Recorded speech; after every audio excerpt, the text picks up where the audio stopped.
இங்கே என்ன பார்க்க முடியாது. ஏன்னா நான் பிறக்க போகிறதில்ல, இந்த ஜென்மம் தான். இப்போ நீங்கள் இந்த நிமிடத்தில் என் கூட இருக்கீங்க அப்படிங்கிறதுக்கு ரொம்ப சந்தோஷப்பட வேண்டும். என்ன சொன்னேன் உனக்கு ரிஹர்சலில் மது? அந்த தேர்ட் லைன் சொல்லு, லாஸ்ட் தேர்ட் சரணத்தில் மஞ்சள் மேனி பாவைகள் தேர்ட் லைன். காவியத்தின் வார்த்தை இல்லை உன்னை பாராட்ட. இப்ப சரியா பாடுறான் அவன். பாடினப்ப என்ன பாடின?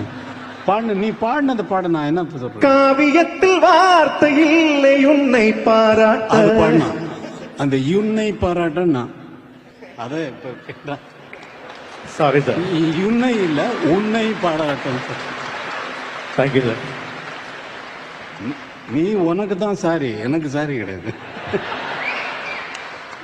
நீ பேர் ஏட்டிடா? பேர் ஏட்டி. நானும் என் பேர் மனோ. நான் வேற பேரோட யாராவது வந்துட போறாங்க அப்படின்னு அது அப்படி வரக்கூடாது. செக் பண்ணிட்டேன். நீங்க தான் மனோ தானே நீ? இப்போ டைட்டிங்ல இருக்கேன். தகி போய உடம்பெல்லாம் இழைச்சி போச்சு அவனுக்கு. வெறும் 2 சப்பாத்தி சாப்பிடுறேன். காலையிலையா? இல்ல, சாப்பாடுக்கு முன்னாடி.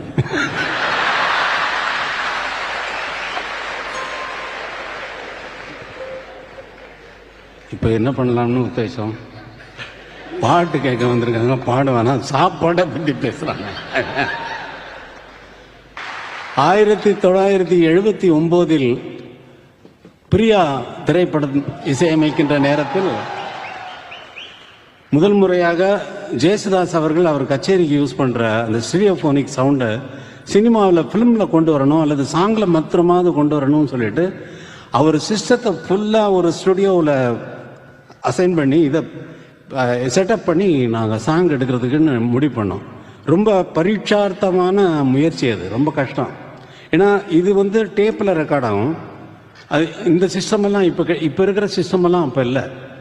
ஃபில்மில் மேக்னெட்டிக் டேப்பில் தான் ரெக்கார்ட் ஆகும் சாங்கு. ஃபில்ம் மேக்னெட்டிக் டேப்பில் ரெக்கார்ட் ஆகிட்டு அப்புறம் அதை வந்து டிரான்ஸ்ஃபர் பண்ணி ஃபில்மில் நெகட்டிவ் ஆகிட்டு அப்புறம் பாசிட்டிவ் பண்ணிவிட்டு 3வது ஜெனரேஷன் தான் நீங்கள் கேட்ட சாங்கு அத்தனையும்.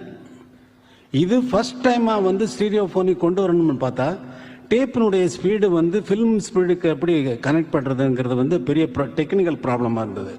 ஏன்னா ஃபில்ம் கேமராவில் வந்து 24 ஃப்ரேம்ஸ் ஒரு செகண்டுக்கு ஓடும். 24 ஃப்ரேம்ஸ் ஓடுறதை இது எப்படி மேட்ச் பண்ணுறது சவுண்டு, இதை எதில் டிரான்ஸ்ஃபர் பண்ணுறது, எப்படி பண்ணுறதுங்கிறது வந்து ஒன்றும் புரியாத எல்லா இன்ஜினியர்களுக்கும் அது ஒரு சவாலாக அமைந்தது. சவாலாக எப்படியாக இருந்தாலும் நாம் ரெக்கார்ட் பண்ணியே